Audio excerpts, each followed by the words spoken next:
Hello students. तो आज मैं आपको एक्सप्लेन करने जा रहा हूँ चैप्टर नंबर 2 फुल कंप्लीट। तो हम शुरू करते हैं। तो सबसे पहली चीज़ जो हमें समझनी है वो है प्रोपोजिशन। तो प्रोपोजिशन क्या है? कोई भी ऐसा स्टेटमेंट जिसका जवाब हाँ या ना में दिया जा सकता है।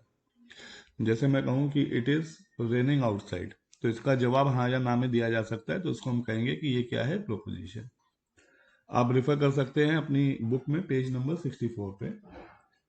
तो प्रोपोजिशन जो है ये दो तरीके की होती है। एक होती है सिंपल, एक होती है कंपाउंड। सिंपल मतलब एक, कंपाउंड मतलब एक से ज्यादा। और जब एक से ज्यादा प्रोपोजिशन हो तो उन्हें ऐड करने के लिए, जोड़ने के लिए जो चीज यूज होती है उसे कहते हैं कनेक्टिव्स। ठीक है। तो अब हम कनेक्टिव्स के बारे में पढ़ेंगे। तो जो सबसे पहली चीज हमें पढ़नी है कनेक्टिव्स के बारे में वो है हमारा डिसजंक्टिव।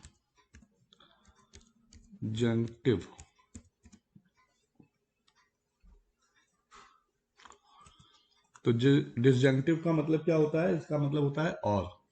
ठीक है। तो यहाँ पे मैं इसका सिंबल बना देता हूँ। सबसे पहले ये हमारे पास दो प्रोपोजिशन है, तो इसको हम एक ट्रुथ टेबल के समझते हैं। तो यहाँ पे जीरो का मतलब फॉल्स है और वन का मतलब ट्रू है। तो ये हम इस तरीके से बना लेंगे। अब हम यहाँ पे इसको समझते हैं कि डिसजंक्टिव का मतलब है और। तो इससे हमें क्या समझ में आता है?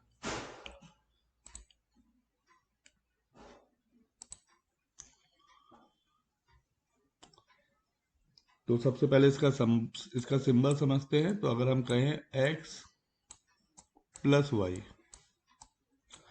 तो यहाँ पे प्लस का मतलब है और। तो और में क्या है कि हमारा जो आंसर है वो ट्रू तब आएगा जब इन दोनों में से मिनिमम एक कंडीशन ट्रू हो। ठीक है। जब गिवन कंडीशंस में से रो में अगर हम देखें, जैसे हम अगर इस रो में देखें तो यहाँ पे ये जीरो है मतलब फॉल्स है, ये जीरो है मतलब ये भी फॉल्स है। तो मिनिमम अगर एक ट्रू हो तो आंसर ट्रू आता है। तो अब क्योंकि ये दोनों जीरो है तो ये फॉल्स होगा। इन दोनों में ये ट्रू है तो ये वन मतलब ट्रू। तो ये भी ट्रू और ये भी ट्रू। ठीक है। तो आई होप आपको ये समझ में आ गया होगा कि डिसजंक्टिव या डिसजंक्शन में क्या होता है। इसको हम रिप्रेजेंट करते हैं प्लस के साइन से। और इसमें हमारा आंसर ट्रू तब आता है when any of the given condition is true, minimum one condition should be true. अब इसके बाद जो दूसरी चीज है उसके बारे में हम बात करते हैं, वो है हमारा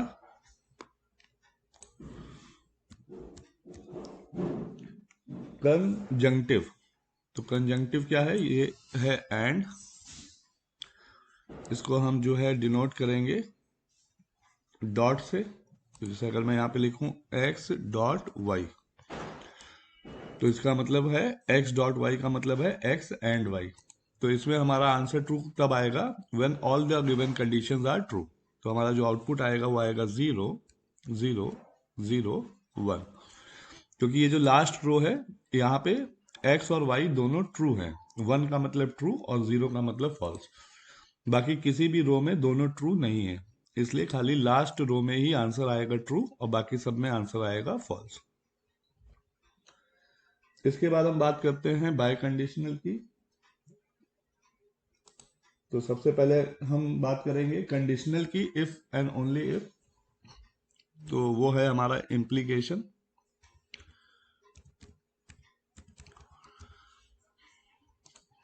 तो इसका सिंबल मैं आपको यहां पे बना देता हूं।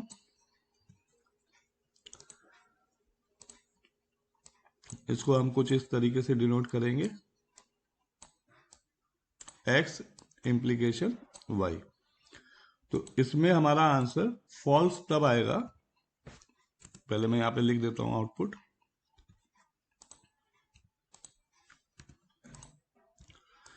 इसमें ये जो पहला वाला प्रोपोजिशन है इसको हम कहते हैं एंटीसीडेंट, और ये जो दूसरा वाला है इसको बोलते हैं कंसिक्वेंट। तो जब कभी एंटीसीडेंट हमारा जो है वो ट्रू होगा और कॉन्सिक्वेंट हमारा फॉल्स होगा, तो आंसर हमारा फॉल्स आएगा। बाकी सारी कंडीशंस में आंसर हमारा ट्रू आएगा। करेक्ट। अब इम्प्लीकेशन के बाद हमारा आता है इक्विवेलेंस। इक्विवेलेंस में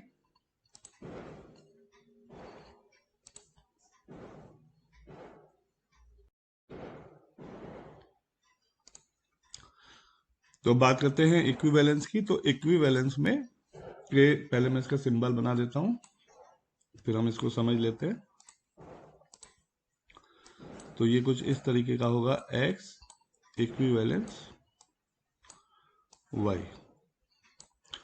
तो इसमें जो है हमारा आंसर ट्रू तब आएगा जब दोनों दी गई प्रोपोजिशन सेम हो। तो यहाँ x भी 0 है, y भी 0 है, तो आंसर 1 आएगा। और यहाँ पे x 1 है, y 1 है, तब भी आंसर हमारा 1 आएगा, और बाकी सब जगह आंसर आएगा हमारा 0। इसको हम कहते हैं बाई कंडीशनल। बाई कंडीशनल मतलब इफ एंड ओनली इफ। तो ये आपका आपकी बुक में पेज नंबर 64 पे दिया है, आप एक बार इसको रीड करिए, और उसके बाद अगर कोई प्रॉब्लम होती है तो आप मुझसे डायरेक्ट डिस्कस कर सकते हैं।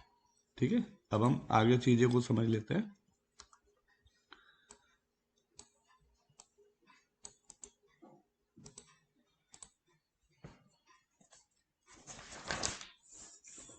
अब आप अपनी बुक में पेज नंबर 67 को ओपन कर लें। तो पेज नंबर 67 पे कुछ टर्म्स दिए हैं, उनको हम समझते हैं।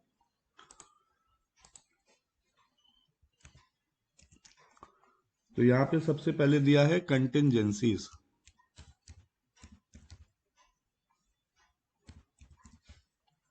ठीक है, जो पहला टर्म दिया है वो है कंटिंजेंसीज। तो जैसे कि अभी हमने एक ट्रुथ टेबल बनाई थी, तो मैं पहले एक ट्रुथ टेबल बना लेता हूं।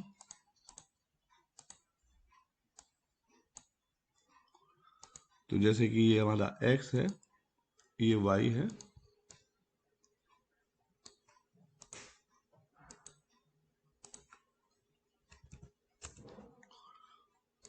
और ये हमारी ट्रुथ टेबल बन गई 0 0 1 1 0 1 0 1। यहां पे हम लिखेंगे आउटपुट।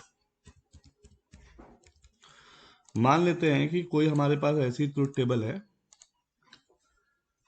जिसमें कि जो आउटपुट आ रहा है वो 0 और 1 के कॉम्बिनेशन में आ रहा है। सपोज ऐसे आ रहा है 0 1 1 0, इस तरीके का अगर आउटपुट आ रहा है जिसमें फाइनल आउटपुट में हमारा 0 भी है और 1 भी है, तो इस तरीके का जो आउटपुट आएगा तो हम बोलेंगे कि ये कौन सी कंडीशन है, ये है कंटिंजेंसीज। तो नेक्स्ट जो है हमारी वो है टोटोलॉजीज। तो टोटोलॉजीज में क्या है कि अगर हमारे आउटपुट में सिर्फ 1 आए, मतलब सारा आउटपुट 1 आए, तो जब इस तरीके की कंडीशन बन जाएगी तो उसको हम बोलेंगे टोटोलॉजीज। ठीक है, the proposition having nothing but ones in the truth table column are known as tautologies. उसके बाद जो नेक्स्ट टर्म है हमारा वो है कॉन्ट्रडिक्शन। तो कॉन्ट्रडिक्शन में क्या है कि अगर हमारे फाइनल आउटपुट में सारा का सारा आउटपुट 0 आए तो उसको हम बोलेंगे कॉन्ट्रडिक्शन। ठीक है,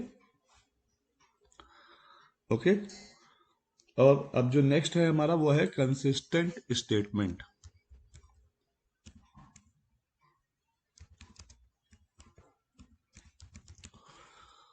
तो कंसिस्टेंट स्टेटमेंट में कह रहा है कि two statements are consistent if and only if their conjunction is not a contradiction. मतलब अगर हम उनका कंजंक्शन करें, तो अगर हम इसका कंजंक्शन करें तो हमारे पास जो आउटपुट आएगा वो आएगा 0 0 0 1। कंजंक्शन का मतलब होता है एंड। ठीक है, तो ये जो कंजंक्शन है ये कॉन्ट्रडिक्शन ना हो, मतलब सारे के सारे 0 ना हो, तो उसको बोलेंगे कंसिस्टेंट स्टेटमेंट। तो फिर से रिपीट कर रहा हूं, two statements are consistent if and only if their conjunction is not contradiction. Contradiction तब होता है जब सारे 0 आते हैं। तो अगर सारे 0 नहीं आ रहे हैं तो हम बोलेंगे कि जो दोनों स्टेटमेंट्स हैं वो क्या है, कंसिस्टेंट है। इसके बाद आप आ जाएं पेज नंबर 68 पे, इसको हम समझ लेते हैं। तो पेज नंबर 68 पे बताया गया है कन्वर्स, इनवर्स और कॉन्ट्रा पॉजिटिव। तो ये क्या होता है इसको हम समझने की कोशिश करते हैं।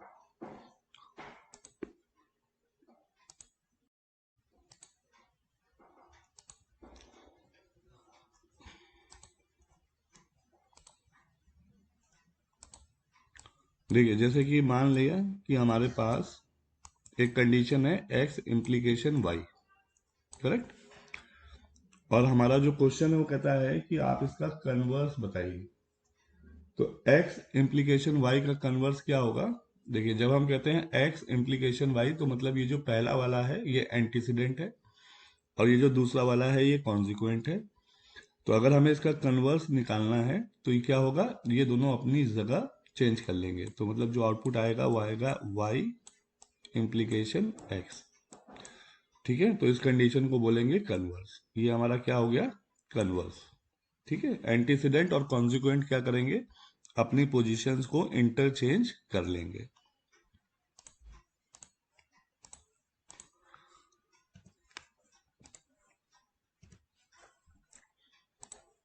अब जो दूसरी चीज है वो है इनवर्स। तो इनवर्स में क्या होगा, ये दोनों रहेंगे तो अपनी ही जगह पे, बस निगेटिव हो जाएंगे। तो निगेटिव का जो साइन है वो ऊपर एक बार होता है इस तरीके से, इसको हम बोलते हैं निगेशन का साइन, निगेटिव। तो ये है x इम्प्लीकेशन y, ये है x not implication y not. तो इस कंडीशन को बोलेंगे इनवर्स, करेक्ट। अब जो नेक्स्ट है वह है हमारा कॉन्ट्रा पॉजिटिव। तो कॉन्ट्रा पॉजिटिव में क्या होगा, ये दोनों अपनी जगह भी चेंज करेंगे, मतलब एंटीसीडेंट और कॉन्सिक्वेंट अपनी प्लेस चेंज कर लेंगे और दोनों निगेट भी हो जाएंगे। तो इस कंडीशन को हम क्या बोलेंगे, Contra positive. It is given on page number 68 in your book. Okay, अब इसके बाद अगर आप पढ़ेंगे तो यहीं पे नीचे टेबल 2.6 में कुछ लॉज दिए हैं, properties of zero, cumulative law, associative law. तो ये जितने भी लॉ हैं ये आपको आपकी कॉपी में लिखने हैं और याद करने हैं। ठीक है, तो इसी के साथ जो आपका चैप्टर नंबर 2 है ये फिनिश हो जाता है। और इसके बाद आपका जो शुरू होगा वो होंगे गेट्स, जो कि आपके पेज नंबर 74 पे दिए हैं, जो कि मैं आपको नेक्स्ट वीडियो में समझाऊंगा कि गेट्स कौन कौन से होते हैं और किस तरीके से बनाए जाते हैं। उसके लिए आप पेज नंबर 75 ऑनवर्ड्स रीड करिएगा एक बार, और इस चैप्टर के खत्म होते ही जो है आपकी प्रोग्रामिंग शुरू हो जाएगी। ठीक है, थैंक यू।